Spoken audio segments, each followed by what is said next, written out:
უნდა შევთანხმდეთ ერთ საკითხზე, ერთ მნიშვნელოვან საკითხზე ჩემი ხმარწმენით. კერძოდ, საქართველოს დე-ფაქტო ხელისუფლება ბანდა ქართული ოცნების სინდიკატი ბიძინა ივანიშვილის ეს ჯგუფი, რომელიც ანგრევს ამ ქვეყანას, ამარცხებს ყველას, მეთქი ასე ვიტყვი. ამარცხებს პოლიტიკურ პარტიებს, ამარცხებს არასამთავრობო ორგანიზაციებს, ამარცხებს მეინსტრიმ მედიას, ამარცხებს ახლა ონლაინ მედიასაც მიადგა თუ მიადგება და ასე შემდეგ და ასე შემდეგ. ამარცხებს და ებრძვის და ამარცხებს ემიგრანტებს, ამარცხებს უკლებლივ ყველა, უხეშად ვიტყვი, 2 კაციან, 3 კაციან თუ 17 თუ 47 კაციან ჯგუფს განა არა. ებრძვის ყოველ შემთხვევაში და რომ ვთქვათ, რომ წარუმატებელია ამ ბრძოლაში, რა საკვირველია მართლები.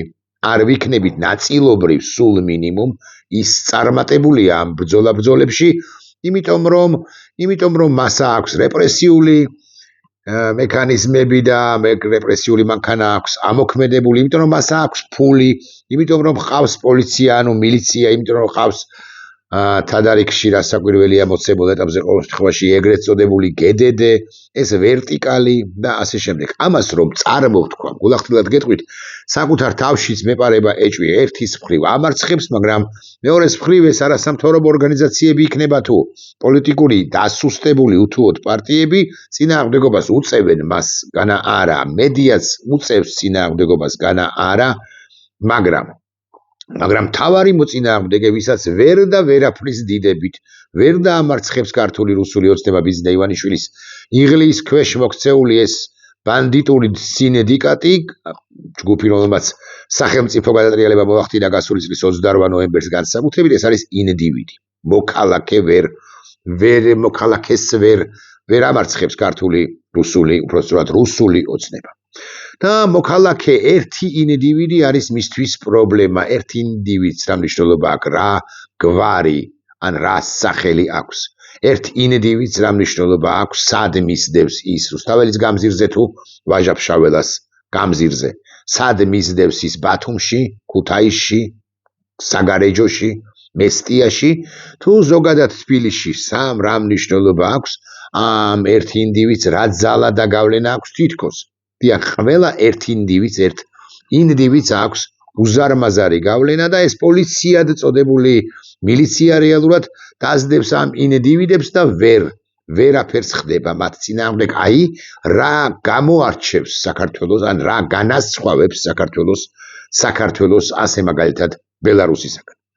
ახლა მე ერთ ისტორიას გიამბობთ, რომელიც მე შემემთხვა, უშუალოდ მე შემემთხვა გუშინ აქციაზე ფრიად საინტერესო ამბავია, მოდი მაინც ასე ვიტყვი, არა იმდენად ისტორია, რამდენადაც ამბავი. მე გეტყვით რა მოხდა, რა შევესწარი გუშინ. 2025-ია ახლა. 2025-ის დეკემბერი დგება. 34 წლის წინ 1991 წლის დეკემბრის 22-ში, ანუ 34 წლისა, ესე იგი 2025-ია ხო, 33 წლის წინ და 11 თვის წინ ზუსტად, ასე რომ ვთქვათ.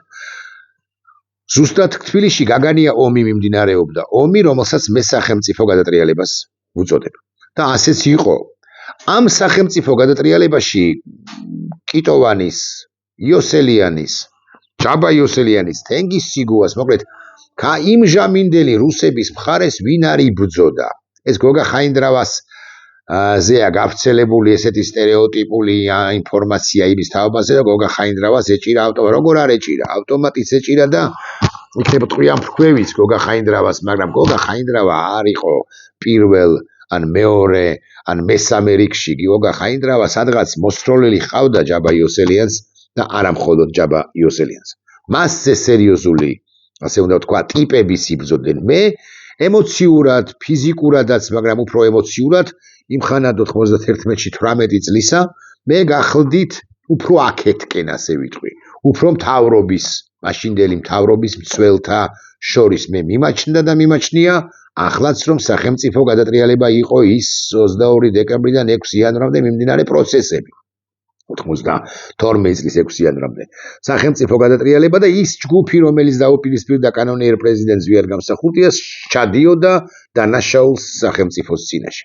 Აკი ასეც მოხდა, აკი ეს დადასტურდა კიდეც და ისინიც კი ვინც მოცემულ ეტაპზე სწორ პოზიციაზეა, მათი ნაწილი ყოველ შემთხვევაში აღიარებს იმას, რომ ის რაც გავაკეთეთ ჩვენ მაშინ 91-92 წლებში, ეს არ უნდა გაგვეკეთებინაო, ნაწილი კვლავ ვიმეორებ აღიარებს ამას. მოკლედ, რა მნიშვნელობა აქვს რუსთაველის გამზირზე გახლდით გუშინ და სრულიად შემთხვევით გვარების დაუსახელებლად თქვენის ნებართვით, სრულიად შემთხვევით ესე მოვტრიალდი მეთქი ასე ვიტყვი და შემომეჩეხა ერთი ის კაცი რუსთაველის გამზირზე, რომელსაც სასტუმრო თბილისში ეჭირა ავტომატი ტყვიამფრქვევი, გოგა ხაინდრავასაც ეჭირა, მაგრამ ეს ვიზეც ვლაპარაკობ, ვისცეც ვლაპარაკობ, გაცილებით სერიოზული პირი პერსონა იყო და არის. გოგა ხაინდრავასაც ეჭირა, მაგრამ მას უფრო ეჭირა მეთქი ასე ვიტყვი, გადაწყვეტილებებსაც იღებდა მეთქი ასე ვიტყვი. შევეშეხა ეს კაცი, ნახე ახლოს, გამარჯობა უთხარი, 3-4 წუთი დავილაპარაკეთ და მიმდინარე საკითხებზე, იმიტომ რომ ეს მიტინგები როგორია, ხო, შენ განიხილავ უამრავ საკითხს, ხდები ნაცნობს, უცნობს, რაღაც ჯგუფში მიდიხარ 3-ეულში, 5-ეულში და არასწორი სიტყვა რომ ჭორაობ, მაგრამ ხო, რაღაც საკითხებს კი მოიხილავ გლობალურს და ლოკალურს. ამ კაცს დაველაპარაკე 3-4 წუთით, მშვიდობებით ერთმანეთს მოვტრიალდი, ფიზიკურად მოვტრიალდი და სრულიად შემთხვევით დავეჯახე პირს, რომელიც სასტუმრო თბილისთან კი არ იდგა. სასტუმრო თბილისთან რომ იდგა, იმ ჯგუფს ებრძოდა მთავრობის სასახლიდან, პარლამენტიდან ასევე იარაღით ხელში. ანუ რაღაც უხეშად კვადრატ ნახევარში, 1 კვადრატში, 2 კვადრატში ერთმანეთის პირისპირ აღმოჩნდნენ პირები, რომლებიც ერთი პირი 90-იანი წლების დასაწყისში იდგა გამსახურდიას გვერდით და მეორე, რომელიც ებრძოდა გამსახურდიას. უხეშად მხედრიონელი და უხეშად გამსახურდიას კანონიერი ხელისუფლების ძველი. მათ ერთმანეთს თვალში გაუყარეს. 33-34 წელიწადია ისინი ერთმანეთს არ შეხვედრიან, მეთქი იცნიან ერთმანეთის თაობაზე, დაპირისპირებულნი იყვნენ წლების და 10 წლეულების განმავლობაში, მათ თვალში გაუყარეს და შეიქმნა, არ მინდა თქვა 20 წამიანი მეთქი, მაგრამ 3 წამიანი, 5 წამიანი საკმაოდ უხერხული ვითარება, რომელიც თუ ვინმეს უნდა განემუხტა, მომიტევეთ ცხადია ასეთი თავკერძობისთვის, მაგრამ თუ ვინმეს უნდა განმემუხტა მე და ერთსაც და მეორესაც მივმართე ასე, რომ ნახეთ მეთქი, რა უმძიმეს მდგომარეობაში აღმოჩნდა შენი და რა უმძიმეს მდგომარეობაში აღმოჩნდა შენი, ანუ ჩვენი 3-ეული 3 ვართ იმ ლოკალურ 1 კვადრატულ მეტრში, ჩვენი სამშობლო მეთქი და მე იქ ორი მწარე სიტყვა თქვი, გაგიკვირდებათ და თენგისკიტოვანზე, გაგიკვირდებათ და იმ ჯგუფზე, რომელიც იბრძოდა კანონიერი ხელისუფლების წინააღმდეგ, ანუ ჩემი პოზიცია დავაფიქსირე და ისიც თქვი მწარე სიტყვების პარალელურად, რომ მიუხედავად იმისა, რომ ჯაბა იოსელიანი და თენგისიგუა და თენგისკიტოვანი იბრძოდნენ მაშინ კანონიერი ხელისუფლების წინააღმდეგ და ჩადიოდნენ ჩემი აზრით სისხლის სამართლის დანაშაულს, რა საკვირველია, იმ ხანადაც კი 91-92 წლებში შევარდნაძის პერიოდში უკვე 92 წლიდან სახელმწიფოს გაუქმებაზე გაგიკვირდებათ და საუბარი არ იყო მეთქი და ერთიც და მეორეც, რამდენადაც ისინი ორივენი იყვნენ რუსთაველის გამზირზე, არიან რუსთაველის გამზირზე პრაქტიკულად ყოველდღიურ რეჟიმში, ერთიც და მეორეც დამეთანხმა მეთქი, ასე უნდა ვთქვა, ერთმაც და მეორემაც თქვა, რომ ეს სივრცე, რუსთაველის გამზირი, ეს ისტორიული ადგილი აერთიანებს ყველას, მართალს და მტყუანს და ყველანი ტყუანები ვართ ქართული სახელმწიფოს წინაშე, ერთგვარად წლების განმავლობაში ღვის არ დაგვიშვია პირველ პირში ვიტყვი შეცდომას მაღალს და დაბალს, გონიერს და არაგონიერს, გამსახურდიას ოდინდელ მომხრესა და გამსახურდიას ოდინდელ მოწინააღმდეგეს, ახლაც პოლიტიკური ნორმალური ადეკვატური ვითარება რომ იყოს ყველას, მოკლედ ვინც სხვადასხვა პოზიციაზე იქნებოდა ადეკვატურ და ორდინალურ ვითარებაში, მაგრამ ახლა არაორდინალური ვითარება არის რა, უკლებლივ ყველას, ვისაც ეს ქვეყანა უყვარდა და უყვარს და ეყარება, მოკლედ მარტივად რო ვილაპარაკოთ, მხედრიონელსაც და გამსახურდიას მომხრესაც მაშინდელებს. აი ამ რეალობის წინაშე დაგვაყენა ბიზინა ივანიშვილმა რამდენადაც ის არის ქართული სახელმწიფოს მტერი აქ მარტო დასავლეთში გაერთიანდება, გაწევრიანდება თუ არა ქართული სახელმწიფოს საქართველოს ამაზეც აღარ არის საუბარი. საუბარია იმაზე რომ ჩვენ ჰამლეტისეული კითხვა დავსვათ ხო? ყოფნა არ ყოფნის წინაშე ვართ. ჩვენ ვართ ან გრუზია, ვიქნებით ან გრუზია, ან ვიქნებით გრუზია, ან ვიქნებით საქართველო. თუნდაც ისეთი ცუდი, სუსტი და ასე შემდეგ, მაგრამ ის საქართველოს ბიზინა ივანიშვილის საქართველოს ამომგდები ქვეყნისა ყველანაირად, ყველა ფრონტალურად ებძვის, ყველა ფრონტიდან ებძვის საქართველოს. რა არის ჩვენი გამოსავალი? მოდი დავსვათ ეს კითხვა და რა საკვირველია ჩვენი გამოსავალი არის ჯიუტად დგომა მოქალაქეები, მხედრიონელები და არამხედრიონელები, გამსახურდიას მომხრეები და გამსახურდიას არამომხრეები, ნეიტრალური ადამიანები, ახალგაზრდები, ძველგაზრდები, საშუალო ასაკის ადამიანები, ინდივიდები, მოქალაქეები ჯიუტად უნდა იდგნენ რუსთაველის გამზირზე და სხვაგანაც და პერიოდულად სადაც ამის შესაძლებლობა გვექნება თუ მართებული სიტყვა უნდა გადაძაბონ და ბიზინა ივანიშვილის ხელისუფლება როცა იქნება რომ მათ შორის საერთაშორისო კონტექსტის გათვალისწინებითაც ჩემი ხმარწმენით ადრე იქნება თუ გვიან ჩამოიშლება საერთაშორისო კონტექსტს რამდენიმე წამში მიუბრუნდები მანამდე კი გეტყვით რა არის გამოსავალი მეთქი ამაზე რომ ვფიქრობთ უნდა ვთქვათ რომ ბიზინა ივანიშვილი რასაკვირველია რუსეთიდან იღებს დავალებებს და რაც უფრო მთავარი არის ის რომ ის შერაცხადი არ არის ჩემი ღრმარწმენით მთავარი ან ერთ-ერთი მთავარი ხაზი უნდა იყოს გასული ასე რომ ჩვენ ქართული ოცნების მომხრეებსაც მივმართავ ასე ჩვენ შერაცხადი პირი არ გვმართავს ანუ ადეკვატური პირი რომელიც ამ პოლიტიკურ გლობალურ კონტექსტს აიკითხავს და ამ პოლიტიკურ გლობალურ კონტექსტზე თვით იზოლაციაზე, ქვეყნის იზოლაციაზე კი არ ისაუბრებს, არამედ ჩაეწერებოდა თუ ჩაეწერება სოფლიო გლობალურ კონტექსტში. ამიტომ მშვიდობიანი მტკიცე ინდივიდთა, მშვიდობიანი და მტკიცე, ამავდროულად, მოდი ასე ვიტყვი, ლავირების უნარის მქონე პროტესტი ინდივიდებისა და შესაბამისად საზოგადოებისა არის ამ ხელისუფლების დამარცხების საწინდართა საწინდარი. ასევე რასაკვირველია ამ ხელისუფლების და ამ ხელისუფლებას წოდებული ბანდის საწინდართა საწინდარი არის ის, ჯერ ჩვენგან და მე უკვე პარალელურად უკვე საერთაშორისო თანამეგობრობის მხრიდან ამ თვალსაზრისით მე მგონი კარგად ავართ ჩვენ, ხო, ჩვენგან წარმატებით მივდივართ მისი ამ რეჟიმის არაღიარება. ასევე ეხლა ერთ უცნაურ რამეს ვიტყვი და რასაკვირველია ვიტყვი მე შეძლებს დავგარად სრულად ჩვენ არ გვყავს კარგი პოლიტიკოსები ვაღიარებ ამას ჩვენ არ გვყავს კარგი პოლიტიკოსები მაგრამ პოლიტიკოსები ის ჯგუფები რომლებიც იდენტიფიცირდებიან როგორც პოლიტიკოსები მათ მიმართ ნდობა უნდა გაიზარდოს თუ გამოჩნდება ბარემ ვიტყვი ახალი პოლიტიკური ჯგუფები თლად კარგი ჯერჯერობით ეს ახალი პოლიტიკური ჯგუფები არ ჩანს არ შეიძლება ოპოზიციის მონოპოლიზება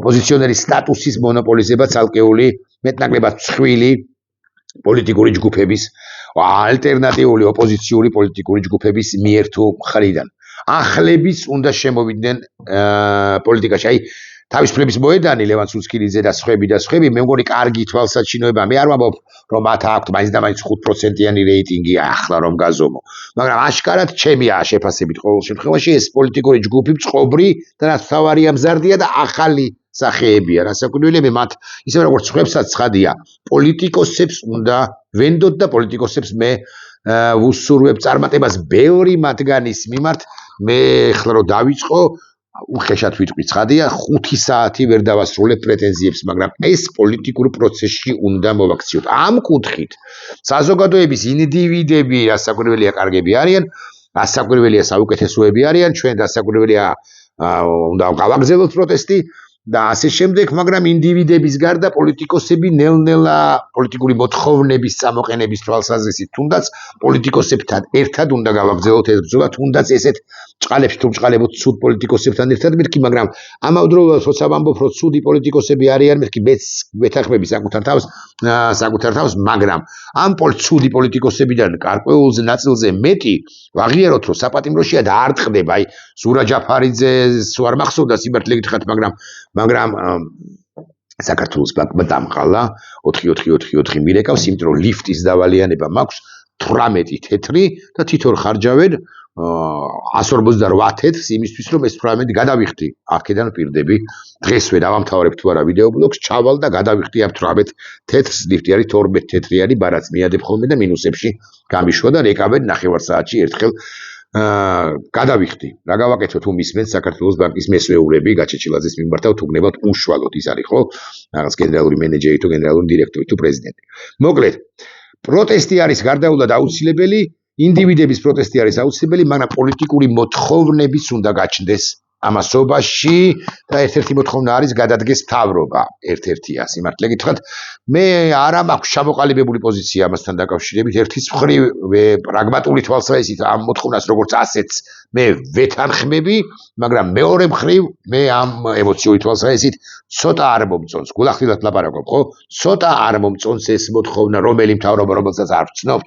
ამას ვეკითხები საკუთარ თავს, თუმცა რა მნიშვნელობა აქვს ჩემს პოლიტიკურ დამოკიდებულება, ჩემს სოფხედველობრივ დამოკიდებულებას ამ საკითხის მიმართ, ესეც თემაა, ჩვენ პოლიტიკოსები ცუდები, უნდა შემოვიყვანოთ. სურა ჯაფარიძეზე ვამბობდი, ბოდიშ ვიხდი, სურა ჯაფარიძე ნახეთ როგორი კაცია, ელენე ნახეთ როგორი პოლიტიკოსია, ხოშტარია, მათ აქვთ განთავისუფლების შესაძლებლობა დროებით, რასაკვირველია ეს ბანდა ხელისუფლება მათ დაუმატებს საპატიმრო ვადას, რომელიღაც ეტაპზე შეუფსებს, დაუმატებს, გაუზრდის, მაგრამ ისინი არ გამოდიან საპატიმრო და ცხადია ერთსაც და მეორესაც და სხვებსაც, ასე მაგალითად სულ მინიმუმ ოჯახები ენატრებათ, მაგრამ ისინი პრინციპულად განან. ამიტომ კი ხმამაღლდებით ხოლმე პოლიტიკოსების, როგორც გარეთ ყოფების, ისე შიგნით ყოფების წინააღმდეგ და მეც მაქვს ბევრი პრეტენზია შიგნით ყოფთა გარკვეული ნაწილის მიმართ ვაღიარებ ამას, ვადასტურებ ამას, მაგრამ ამ თვალსაზრისით ესენი ბრწყალების გარეშე უკვე გმირობის გზაზე მდგომი, თუ გმირები არა, გმირობის გზაზე მდგომი პირები არიან. გმირობა მაინც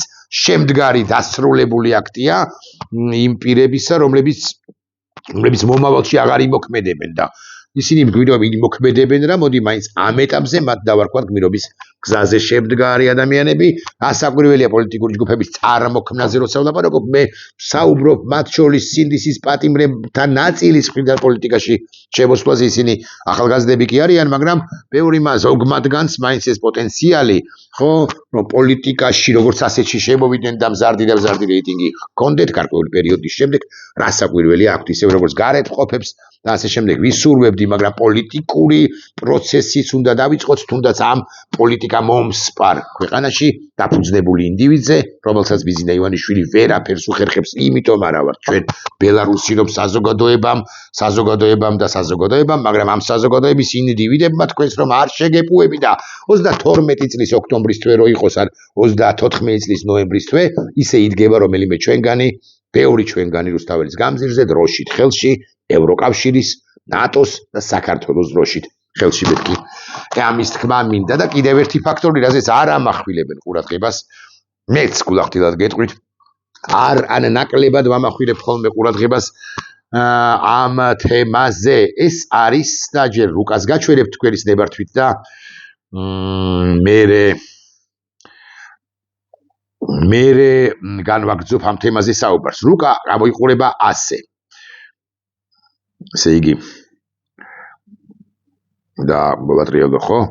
მოსობაში ეს ტელეფონის რომ არ დააჭდეს. ნახეთ, კრასნოდარის ოლქს ისრების საიტაც არის, ეს არის უკრაინის იმ ტერიტორიიდან, რომელსაც აკონტროლებს დაახლოებით ზაპოროჟიე, დნეპროპეტროვსკის ტერიტორიიდან, კრასნოდარის ოლქისკენ მთელი აზოვის ზღვის გავლით, ასე ვიტყვი, განხორციელებელი საჰაერო იერიშები. ეს არ არის ერთადერთი ან პირველი შემთხვევა. ეს არის დაბომბვა კრასნოდარის ოლქისა, სადაც იცით თქვენ რომ სოჩამდე პრაქტიკულად არის დარჩენილი 50-70 კილომეტრი, ანუ სადაც დაეცა დრონები და აფეთქა სტრატეგიული რუსული ობიექტები, იმ წერტილიდან სოჩამდე არის დარჩენილი დაახლოებით 50-70 კილომეტრი. აქედან და მარჯვნივ ესე რომ შევხედოთ არის ტამანისა და ნოვოროსიისკის პორტები, რომლებზეც რუსეთს ჯერაც აქვს იმედი და ამყარებს იმედს და ასე შემდეგ. აქედან აფხაზეთამდე, მოდი ასე ვიტყვი, არის არაუბეთეს 150 კილომეტრისა. ანუ ბოლო წერტილიდან სადაც მოხდა უკრაინული დრონი, სადაც ჩამოვარდა უკრაინული დრონი და აფხაზეთამდე, განთიადამდე ან ბიჭვითამდე თუ გნებავთ ასე ვიტყვი, სოხუმამდე რასაკვირველია მეტი და გალამდე გასაკვირველია გაცილებით მეტი. თუ საქართველოს დე-ფაქტო ხელისუფლება გააგრძელებს იმ პოლიტიკას კონცეპტუალურს, რომელიც რუსეთის დახმარებას შეეხება, დახმარებას ითვალისწინებს, ოკუპირებულ მინიმუმ აფხაზეთში შეიძლება ჩამოვარდეს უკრაინის დრონები, რუსეთის კრიტიკული ინფრასტრუქტურის, მათ შორის ოჩამჩირეში და სოხუმში, გუდაუთაში, განლაგებულ საჯარისო ნაწილებზე და სამხედრო ობიექტებზე. მე ხელს შეავიღებ ახლა თვითმფრინავს პირდაპირ მნიშვნელობით. ხო, საბავშვის თვითმფრინავს. შეიძლება მიფრინდეს დრონებიც და თვითმფრინ ავიაციაც, ასე ვიტყვი. ავიაცია ნაკლებად, მაგრამ დრონები კი შეიძლება მიფრინდეს. ბანდიტებს ქართული ოცნებიდან მე მინდა ვკითხო, რა პოზიცია გექნებათ? მე ამ თავითვე გეტყვით, რა პოზიციაც მექნება. თუ დაიბომბება, წაიღეთ ტროლბოტების სოციმედიის გვერდებო, ჩემი ეს კომენტარი. მიწევნით ზუსტად წარმოთქვამ. თუ დაიბომბება რუსეთის ობიექტები დე იურე საქართველოში, ოკუპირებულ ნაწილში, რუსეთის სამხედრო ბაზები, რუსეთის სამხედრო ინფრასტრუქტურა, რუსეთის ნავთობგადამამუშავებელი ქარხნები იქ არ არის, მაგრამ ნავთობრეზერვუარები, ასე ვიტყვი, რომლებიც არის, მე ამაზე გაგიკვირდებათ ახლა და თანახმა ვარ.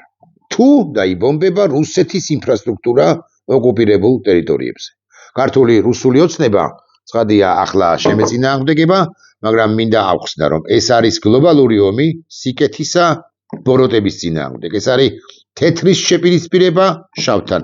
აქ არ არის სხვა რომელიმე ფერი, ნაცრისფერი, ვარდისფერი, ლურჯი თუ ყვითელი. აქ არის ბრძოლა სიკეთისა ბოროტებასთან. სიკეთეს აქვს გარკვეული პრობლემები ტაქტიკური ხასიათის, გარკვეული პრობლემები ხანდახან, მაგრამ სიკეთე რჩება სიკეთედ. უკრაინა არის სიკეთე, ბრძოლა თავისუფლებისთვის არის ბრძოლა სიკეთისათვის და შესაბამისად ბოროტება არის რუსეთის სახით პირველ ყოვლისა, ბოროტება და შავი და ბნელი. წუხვარ რომ ქართული ოცნება შავისა და ბნელისკენ აღმოჩნდა, იმ თავითვე და ამ თავითვე ხომ აღმოჩნდა და აღმოჩნდა. კიდევ ერთხელ, მარტივად და ნათლად. თუ რუსეთის ინფრასტრუქტურა დაიბომბება ოკუპირებულ ტერიტორიებზე, მე ამაზე ხელს ვაწერ. გადაფსიხდება ირაკლი კობახიძე და სხვები მათ მიერ მართული ტროლები ამის სადაგამო, მაგრამ ასიზავთ. როგორც მე მოვსვამ ახლა ცივ წყალს, ისე შეგიძლიათ თქვენც მოსვათ ცივი წყალი. ნახვამდის.